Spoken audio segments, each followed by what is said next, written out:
الحمد لله نحمده ونستعينه ونستغفره ونؤمن به ونتوكل عليه ونعوذ بالله من شرور أنفسنا ومن سيئات أعمالنا من يهده الله فلا مضل له ومن يضلله فلا هادي له ونشهد أن لا إله إلا الله وحده لا شريك له ونشهد أن سيدنا ونبينا ومولانا محمدا عبده ورسوله صلى الله عليه وعلى آله وأصحابه وبارك وسلم تسليما كثيرا أما بعد فأعوذ بالله من الشيطان الرجيم بسم الله الرحمن الرحيم واتقوا فتنة لا تصيبن الذين ظلموا منكم خاصة وقال عليه الصلاة والسلام من صام رمضان إيمانا واحتسابا غفر له ما تقدم من ذنبه أو كما قال عليه الصلاة والسلام۔ بزرگوں اور بھائیوں، اس وقت دو باتیں عرض کرنی ہیں اور اسی سے متعلق میں نے آپ کے سامنے اللہ کے کلام کی ایک آیت اور رسول اللہ صلی اللہ علیہ وسلم کی ایک حدیث پیش کی ہے۔ اللہ تعالیٰ ارشاد فرماتے ہیں وَاتَّقُوا فِتْنَةً لَا تُصِيبَنَّ الَّذِينَ ظَلَمُوا مِنْكُمْ خَاصَّةً۔ ایمان والوں سے اللہ مخاطب ہیں اور خاص طور سے ایمان والوں کو یہ حکم فرماتے ہیں کہ اے ایمان والو، تم لوگ ایسے فتنوں سے بچو جو فتنہ صرف ظالم لوگوں کو نہیں پہنچتا بلکہ اس فتنے کی زد میں اچھے لوگ بھی آ جاتے ہیں۔ فتنہ کیا ہے؟ اللہ تعالیٰ کس فتنے سے بچا رہے ہیں؟ یہ بہت غور کرنے کی بات ہے۔ ہمارا دین پر نہ چلنا یہ خود بہت بڑا فتنہ ہے۔ مسلمانوں کا دین سے، شریعت سے اور سنت سے دور ہو جانا یا سنت کی اہمیت کا دل سے نکل جانا یہ بہت بڑا خود فتنہ ہے، اور اس فتنے میں آج ہر شخص مبتلا ہے کم و بیش۔ ہم دوسروں کو دیکھنے کے بجائے اپنے آپ کو دیکھیں، اپنے گریبان میں منہ ڈالیں اور جھانک کر دیکھیں کہ ہماری زندگی کس راہ پر چل رہی ہے، ہمارے گھر کے اندر کا ماحول کس خرابی اور برائی کے اندر مبتلا ہے۔ اندرونی حالات انتہائی خراب اور برباد ہیں، اور اس کا نقصان کیا ہے؟ نقصان یہ ہے کہ اللہ کی طرف سے رحمت اور برکت سے محرومی ہے۔ ہمیں وہ چیز نظر نہیں آتی، ہم اس پر دھیان نہیں دیتے کہ گھر کے ماحول کی خرابی سے ہم اللہ کی کیسی کیسی برکتوں سے محروم ہیں۔ آپ غور کیجئے کہ کتنی تیزی کے ساتھ ماحول کے اندر برائیاں آ رہی ہیں، خرابیاں پیدا ہو رہی ہیں، اور ہم اس کا احساس بھی نہیں کرتے۔ کئی مرتبہ توجہ دلائی جا چکی ہے کہ اپنے گھر کے اندر کا ماحول اچھا بناؤ۔ آج صورتحال یہ ہے کہ مرد جو ہیں وہ تو کسی طرح سے مسجد میں آتے ہیں، نماز پڑھ لیتے ہیں، اپنے کام میں لگ جاتے ہیں، لیکن عام حالات یہ ہیں کہ آج ہمارے گھروں کی صبح اس وقت ہوتی ہے جب دوسرے کسی زمانے میں دوپہر ہوتی تھی۔ یہ حقیقت ہے۔ صبح دیر تک سونے کا ماحول، نماز قرآن سے غفلت کا ماحول آج ہمارے روزی کی برکت کو اٹھا رہا ہے۔ محنتیں پہلے سے کئی گنا زیادہ بڑھ گئیں، معلومات پچھلے 50 سال کے مقابلے میں سینکڑوں گنا زیادہ ہو گئیں، لیکن کچھ ایسی ہماری بے دینی کی بنیاد پر اللہ کی طرف سے وہ رحمت و برکت جو ہونی چاہیے اسے ہم محسوس اور وہ چیز ہم نہیں دیکھ پاتے۔ نبی کریم صلی اللہ تعالی علیہ وسلم فرماتے ہیں کہ تم لوگ صبح سویرے جلدی اٹھنے کی عادت ڈالو، فجر سے پہلے اٹھو، اپنے گھر کے بچے بچیوں کو جگاؤ اور جماعت کے ساتھ مرد اور گھر میں عورتیں فجر کی جماعت نماز کی پابندی کریں، اس لیے کہ اس وقت رزق کے دروازے کھولے جاتے ہیں، اللہ کی طرف سے روزی بٹتی ہے۔ اس وقت اگر تم پابندی کے ساتھ نماز فجر کا اہتمام کرنے والے بن جاؤ تو وہ رزق کی تقسیم اور روزی کے اترنے کا وقت ہوتا ہے، اور اللہ سے مانگو گے، ہو سکتا ہے کہ کسی لمحے کی دعا لگ جائے اور اللہ تعالیٰ پریشانی کو دور کر دے۔ لیکن ہم سمجھتے نہیں، ہمیں محسوس نہیں ہوتا۔ ہم یہ سمجھتے ہیں کہ دکان کھلنے کا وقت 11 بجے ہے تو 10 بجے سو کر اٹھے، پھر اس کے بعد اپنی ضروریات ناشتہ وغیرہ اس سے فراغت ہوگی، پھر ہم 11 بجے وقت سے چلے جائیں گے اپنے کام پر۔ یہ غلط سوچ ہے۔ فجر کی سے پہلے اٹھنے کا اہتمام بنائیے۔ یہ وہ فتنہ ہے جو گھر کے اندر پیدا ہو رہا ہے، اور اس سے ہم برکت اور رحمت سے دور اور محروم ہوتے چلے جا رہے ہیں۔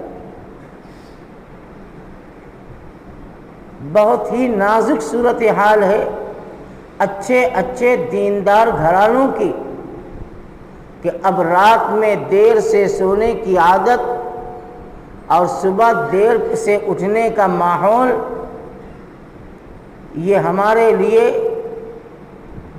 دنیا میں بھی پریشانی کا ذریعہ ہے۔ رسول پاک صلی اللہ علیہ وسلم کا ارشاد ہے، آپ نے فرمایا کہ رات میں جلدی سونے کی عادت ڈالو، بلا ضرورت جاگو مت۔ ہاں، کوئی ضروری بات ہے، کوئی دینی مجلس ہے، کوئی علماء کی صحبت ہے، کوئی علمی ماحول اور علمی گفتگو ہے تو اس کے لیے تو گنجائش ہے، ورنہ بلا ضرورت دیر تک جاگنے کا ماحول جہاں بنے گا تو اس کا لازمی نتیجہ یہ ہوگا کہ پھر صبح دیر تک سونے کی عادت بھی پڑے گی، اس لیے کہ انسان کو نیند کی بھی ضرورت ہے۔ جب نیند نہیں پوری ہوگی تو آدمی کے دن کے اندر وہ چستی اور تیزی نہیں ہوگی۔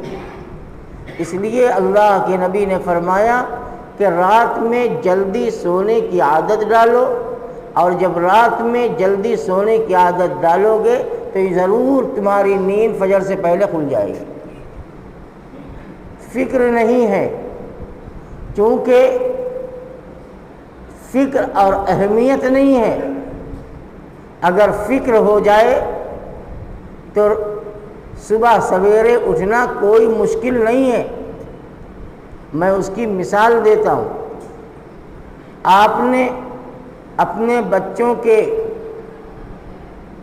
ایڈمیشن ایسے اسکول میں کر دیا جو یہاں سے 10 کلومیٹر دور ہے، اور وہاں تعلیم کا وقت، اسکول کا وقت صبح 8 بجے ہے، 2 گھنٹہ پہلے بسیں اور سواریاں آتی ہیں، تو لا محالہ آپ چاہیں یا نہ چاہیں آپ صبح اٹھتے ہیں، بچوں کو تیار کرتے ہیں، ان کی ضرورت پوری کرتے ہیں اور سڑک پر لا کر کھڑے ہو جاتے ہیں بس کے انتظار میں۔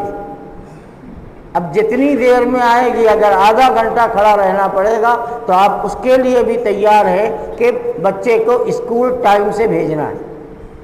یہ فکر تھی جس نے آپ کو صبح سویرے اٹھنے پر مجبور کر دیا، اس لیے کہ آپ جانتے ہیں کہ بچہ نہیں جائے گا تو اس سے اس کا نقصان ہوگا، تعلیمی نقصان بھی ہوگا، اور ہو سکتا ہے کہ کچھ جرمانہ بھی لگ جائے۔ تو اس کی فکر تھی جس نے آپ کو صبح سویرے جگا دیا۔ تو کیا ایک مسلمان اگر یہ فکر اپنے اوپر اوڑھ لے کہ فجر کی نماز فرض، اللہ کا حکم اور اس کی بڑی تاکید اور اہمیت اور اس کے اوپر بڑے وعدے ہیں، تو کیا یہ فکر ہمیں فجر کے لیے بیدار نہیں کر سکتی؟ یقیناً کر سکتی ہے، لیکن بات وہی ہے کہ اہمیت نہیں۔ شیطان کہتا ہے کہ ٹھیک ہے دیر سے اٹھو گے، قضا بھی تو پڑھی جا سکتی ہے، قضا پڑھ لینا، سورج نکلنے کے بعد پڑھ لینا، اور دیر میں پڑھ لینا، نہیں موقع ملے ظہر میں آ کر کے پڑھ لینا۔ ارے نماز ہی تو پڑھنی ہے۔ یہ شیطان ہے جو ہمارے دلوں کے اندر اس طرح سے وسوسے ڈال کر ہمیں اللہ کے حکم سے دور کرتا ہے۔ اگر ہم طے کر لیں اور فیصلہ کر لیں کہ اگر ہمیں رات دیر سے بھی سونا پڑے تو لا محالہ ہم فجر کی نماز کو جماعت کے ساتھ مسجد کے اندر آ کر ادا کریں گے تو اس کے لیے کوئی مشکل نہیں ہے۔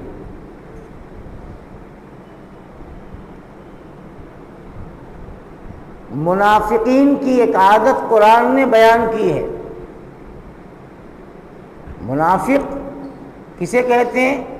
یعنی زبان پر ایمان ہے، کلمہ ہے، اور دل میں شرک اور کفر ہے، اس کو منافق کہا جاتا ہے۔ رسول اکرم صلی اللہ علیہ وسلم کے مبارک دور میں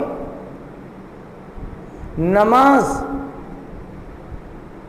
کا اس قدر اہتمام اور خیال تھا کہ جو منافق تھا وہ بھی ہمت نہیں کرتا تھا کہ نماز چھوڑ دے، وہ بھی مسجد نبوی میں آتا، حضور کے پیچھے نماز پڑھتا تھا۔ کیوں؟ ماحول وہی تھا۔ اور اپنے اندر کو چھپانے کے لیے، اپنے کفر کو چھپانے کے لیے مسلمانوں کے ساتھ کھڑا ہوتا تھا، حالانکہ اس کی نماز کی کوئی حیثیت نہیں تھی، اس لیے کہ ایمان ہے ہی نہیں، لیکن پڑھتا تھا۔ قرآن نے ان کی حالت بیان فرمائی، وَإِذَا قَامُوا إِلَى الصَّلَاةِ قَامُوا كُسَالَىٰ يُرَاءُونَ النَّاسَ وَلَا يَذْكُرُونَ اللَّهَ إِلَّا قَلِيلًا۔ یہ وہ لوگ ہیں جب نماز کے لیے کھڑے ہوتے ہیں تو بڑا اینٹ میٹ کر، اثر مسڑ کر کے مجبوراً آتے ہیں۔ یراؤون الناس، ان کے دل میں ایمان نہیں ہے، لوگوں کو اپنا اسلام اور اپنا ایمان دکھلانے کے لیے آتے ہیں۔ ولا یذکرون اللہ الا قلیلا، اب بہت تھوڑے لوگ ہیں جو اللہ کا اخلاص کے ساتھ ذکر کرتے ہیں۔ میرے بھائیوں، یہ بہت بڑا فتنہ ہے جو میں نے بیان کیا کہ ان فتنوں نے ہمیں گھیرا ہے۔ گناہ دو چار کرتے ہیں، غلطیاں دو ایک سے ہوتی ہیں، لیکن رحمت و برکت سے محرومی امت کی ہوتی ہے۔ اللہ کی طرف سے جو روزی کی تقسیم کا وقت ہے، وہ وقت ہم اپنے بستروں پہ ہوتے ہیں، اس لیے ان فتنوں سے اپنے کو بچائیے۔ اور یہ اتنا خطرناک فتنہ ہے کہ یہ ماحول بڑی تیزی کے ساتھ اچھے دیندار گھرانوں کے اندر آ رہا ہے، اور اس کا اندازہ لگانا ہو تو آپ صبح سویرے نہیں، 8 ساڑھے 8 9 بجے آپ گھروں سے نکل کر راستوں میں ٹہل کر دیکھیے، ایسا سکوت، ایسا سناٹا ملے گا جیسے لگے گا کہ رات کا 2 بجا ہے۔ چند ایک گنے چنے لوگ چلتے پھرتے نظر آئیں گے، ورنہ راستے سنسان۔ کہاں ہیں وہ لوگ؟ اپنے گھروں میں سو رہے، بستر پر پڑے ہیں۔ میں مثال دیا کرتا ہوں، حالانکہ وہ مثال فٹ نہیں ہے، لیکن سمجھانے کے لیے، توجہ دلانے کے لیے کہ آج اسلام کے علاوہ دوسری قومیں جو شرک میں مبتلا ہیں، کفر میں مبتلا ہیں، اگر آپ صبح سویرے تہجد کے وقت آپ نکلیے تو کچھ وہ لوگ ملیں گے جو اپنے مندروں میں جا رہے ہیں، کوئی گرجا گھر میں جا رہا ہے، کوئی ہاتھ میں مٹکا لیے اپنے دھرم اور مذہب کے مطابق پانی لا رہا ہے، اور اس کی زبان پر وہ کفریہ کلمہ ہے چلا جا رہا ہے، وہ باطل ہے، وہ بد مذہب ہیں، لیکن ان میں کچھ لوگ ایسے ہیں، آپ کسی مسلمان کو نہیں دیکھیں گے کہ تہجد کے وقت وہ گھر سے نکلے یا تہجد کے بعد فجر کے گھر سے نکلے۔ گنے چنے وہ لوگ جو عادی ہیں، جو مسجد میں آنے والے ہیں، اندازہ لگتا ہے صبح کی نماز میں صف 1.5 صف 2 صف جو نماز کے عادی ہیں وہی آتے ہیں، اور پھر اس کے بعد پوری مسجد خالی۔ ہر مسجد کا یہ حال ہے۔ کہاں گئے؟ یہ ماحول کا بگاڑ، یہ گھر کے اندر کا فتنہ، اور اس فتنے نے ہمیں طرح طرح کی مصیبتوں کے اندر مبتلا کیا۔ تجربہ کر کے دیکھیے کہ عادت اور معمول بنائیے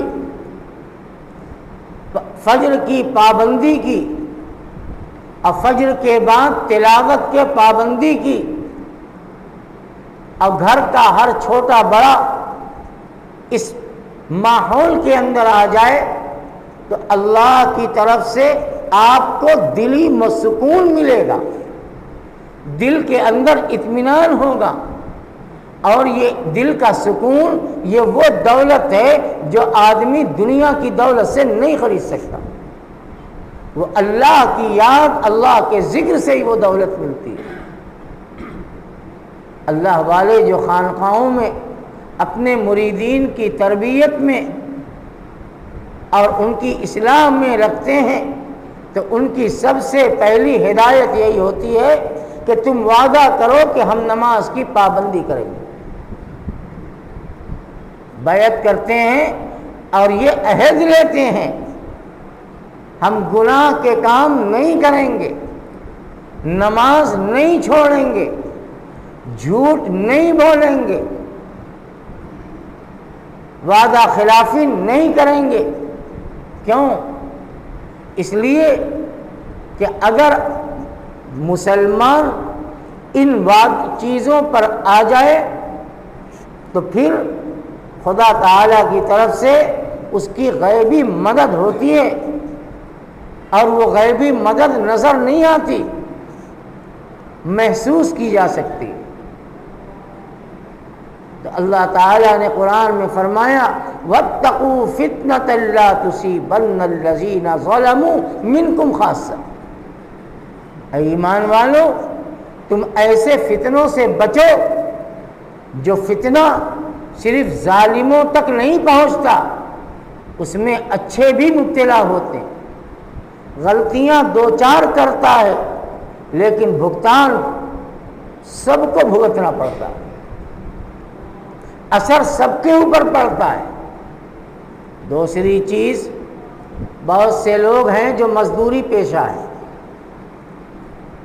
پالش والے، ڈیکا والے، رول والے، میں نے اپنی آنکھوں سے دیکھا، کام بہت ہے، رات بھر کیا بھائی مشین چل رہی ہے، کام پورا نہیں ہوتا، اور جب صبح سویرا ہونے لگے گا بس بستر پہ جا کے سو جائیں گے، اور پھر وہ اٹھتے ہیں 12 بجے۔ یہ کون سا کمال ہے؟ رات میں سو جاتے، فجر میں کام میں لگ جاتے، پھر کام کی برکت دیکھتے۔ عام ماحول ہے، 1-2 بجے تک کوئی غلط کام نہیں کر رہے ہیں، محنت مزدوری میں لگے ہیں، لیکن نظام قدرت کے خلاف کر رہے ہیں، فطرت کے خلاف کر رہے ہیں کہ رات بھر جاگ کے مشین چلائی، ڈیکا پر کھڑے ہوئے، رول کیا، پالش لگائی، اور جب صبح سویرا ہونے لگا، 4 بجنے لگا، اب طبیعت بہت تھک گئی، اب چلو سوتے ہیں، بعد میں دیکھا جائے گا۔ یہ شیطان تھا جس نے تمہیں سونے کے وقت میں کام میں لگا دیا، اور جب جاگنے کا وقت ہوا تو تمہیں سلا دیا، نماز بھی چھوڑا دی۔ اب پھر جب 11-12 بجے اٹھتے ہیں، پھر اس کے بعد ان کا ناشتہ کھانا ایک ہوتا ہے، پھر اس کے بعد کام میں لگتے ہیں۔ رزق کی برکت کہاں سے آئے گی؟ آج لوگ کہتے ہیں کہ پہلے 6 گھنٹہ کام ہوتا تھا، اب گھر کے 1-2 آدمی کام کرتے تھے، اب پورے گھر کی ضرورت پوری ہو جاتی تھی۔ آج 16 گھنٹہ 18 گھنٹہ کام ہوتا ہے، اور چھوٹا بڑا سب لگ کے محنت کرتا ہے، پھر بھی کہتا ہے کہ اطمینان بخش نہیں ہے، تسلی بخش نہیں ہے۔ اس کی بنیادی وجہ یہی ہے کہ ہم نے خدا کے قانون سے بغاوت کی ہے۔ اللہ نے رات ہمیں سونے کے لیے دی تھی اور دن کام کرنے کے لیے دیا تھا۔ اللہ تعالیٰ نے قرآن میں فرمایا وَجَعَلْنَا اللَّيْلَ لِبَاسًا وَجَعَلْنَا النَّهَارَ مَعَاشًا۔ اے انسانوں، ہم نے رات کو لباس بنا دیا تمہارے لیے۔ لباس سے مراد جس طریقے سے آدمی کپڑا پہن کر اپنے جسم کو پوشیدہ اور چھپاتا ہے، اللہ نے رات کا اندھیرا دے کر تمہارے راز کو چھپایا کہ اب یہ رات یہ تمہارے لیے لباس ہے، یہ رات جس کا حق ہے اور جس کا حکم ہے یہ رات وہاں صرف ہونی چاہیے، لیکن ہم نے نظام قدرت کو اپنی مرضی سے تبدیل کیا، اپنی مرضی چلائی، تو اللہ تعالیٰ نے روزی کی رسی کو ٹائٹ کر دیا۔ رات آرام کے لیے تھی، دن کام کے لیے تھا، ہم نے رات کو کام بنا لیا اور دن کو آرام بنا لیا۔ اللہ کی طرف سے جو رحمتیں برکتیں ہونی چاہیے وہ چیز نہیں مل رہی۔ میرے بھائیوں، ہم بھی اسی میں شامل ہیں۔ یہ مت سوچئے کہ میں آپ کو کہہ رہا ہوں، اپنے کو لے کر کہہ رہا ہوں کہ ہمیں ان عادتوں کو بدلنا چاہیے، اپنے گھر کے ماحول کو بدلنا چاہیے۔ اور پھر ہمارا یہ موبائل، یہ ہمیں رات کو سونے سے جگاتا ہے، یاد رکھو۔ اور یہ تجربے کی بات ہے کہ رات میں گناہ کی چیزوں کو دیکھنا اور گناہ کی چیزوں کا سننا، غلط چیزوں کو دیکھنا، یہ قدرتی طور سے دماغ کے سکون کو ختم کرنے والی چیز ہے، دل کے اطمینان کو اٹھانے والی چیز ہے۔ اور جب دماغ کو سکون نہیں ہوگا، نیند نہیں آ سکتی۔ آپ تجربہ کر کے دیکھیے، موبائل دیکھنے والے رات دیر تک وہ گھنٹوں گھنٹوں اپنے بستر پر کروٹیں لیتے ہیں اور نیند نہیں آتی، اور تسبیح پڑھ کے، دعا پڑھ کے سونے والوں کو سکون کی نیند بہت جلدی آ جاتی۔ یہ فتنہ ہے، اور اس فتنے کی وجہ سے ہم سب بے اطمینانی کے شکار ہیں۔ اللہ تعالیٰ نے اسی کو بیان فرمایا۔ ہم اپنے گھر کے فتنوں کو ختم کریں، آپس میں محبت، قرب، ایک دوسرے کو اپنے سے زیادہ ترجیح دینا، یہ مزاج بنانا چاہیے۔ خود غرضی، اپنا نفع، یہ ہم کسی سے کہیں یا نہ کہیں، اللہ تو دیکھ رہا ہے، وہ تو جان رہا ہے، اس سے تو کچھ چھپا ہے نہیں۔ اس لیے سوچ بھی بدلنے کی ضرورت ہے۔ اگر ہم دوسروں کا فائدہ سوچیں گے، اللہ کی طرف سے ہمیں فائدہ ملے گا۔ دوسروں کی راحت سوچیں گے، اللہ ہمیں راحت دے گا۔ اس لیے یہ وہ بنیادی چیز ہے کہ ہمیں اپنے گھر کے ماحول کو، اپنی عورتوں کے، اپنے بچیوں کے مزاج کو بدلنا پڑے گا۔ کیسی کیسی گناہ فیشن کے نام پر ہو رہے ہیں، آج ان کے تصور سے دل کانپتا ہے کہ اگر یہی ماحول باقی رہا تو ان بچیوں کے پیٹ سے جو اولاد جنم لے گی اس کا کیا حال ہے، ان مردوں سے جو اولاد جنم لے گی ان کا کیا ہوگا۔ اگر ہمیں اپنی اولاد سے، آنے والی نسلوں سے اگر ہمیں محبت، ہمدردی ہے تو پھر ہم اپنے کو سدھاریں۔ غیر محسوس طریقے پر ہماری برائی کا اثر نسلوں میں پہنچتا ہے، الا ماشاء اللہ۔ دوسری بات جو مجھے عرض کرنی ہے، صرف توجہ دلانی ہے، وہ یہ ہے کہ رمضان المبارک اب بہت قریب آ گیا، 9 دن تقریباً باقی رہ گئے۔ شب برات گزرنے کے بعد رمضان کا ماحول اور احساس ہونے لگتا ہے، ہمیں اس کی بھی فکر کرنی ہے۔ اپنے نظام الاوقات کو بنا کر رمضان کا استقبال کرنا ہے، اپنے گناہ سے توبہ کر کے رمضان کی رحمتوں اور برکتوں کو حاصل کرنے کی کوشش کرنی ہے۔ انشاءاللہ میں اگلے جمعے میں رمضان سے متعلق کچھ باتیں عرض کروں گا۔ آج یہ صرف یاد دہانی ہے کہ رمضان بہت قریب آ رہا ہے، اس کی تیاری میں ہمیں لگنا چاہیے۔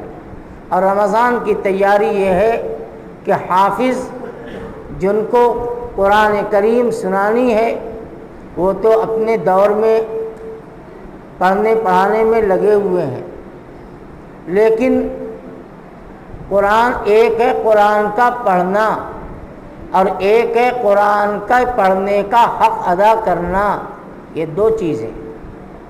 کوشش اپنی طرف سے عمدہ سے عمدہ انداز، سکون کے ساتھ، حروف کی ادائیگی کے ساتھ قرآن کریم کو تہجد میں، تراویح میں سنانے کی عادت ڈالیں۔ یہ بوجھ نہیں ہے، یہ اللہ کی توفیق اور اس کی مہربانی۔ حفاظ خوب محنت کرتے ہیں اور یہ سوچتے ہیں کہ بس جلدی سے ہفتہ 8 دن کے اندر، پہلے عشرے کے اندر بس ہم نمٹ جائیں، فرصت مل جائے۔ یہ سوچ اچھی نہیں ہے۔ اللہ کی نعمت اور اس کی توفیق جانو، اور اس پر خدا کی طرف سے جو اجر کے وعدے ہیں اس وعدے پر نظر رکھو۔ اللہ تعالی ہم سب کی مدد فرمائے، ہمیں رمضان کی رحمتوں سے بھی نوازے، اور ہمیں تراویح اور دیگر نفلی عبادات کی تلاوت کی اپنے فضل سے توفیق عطا فرمائے۔ وآخر دعوانا ان الحمد للہ رب العالمین۔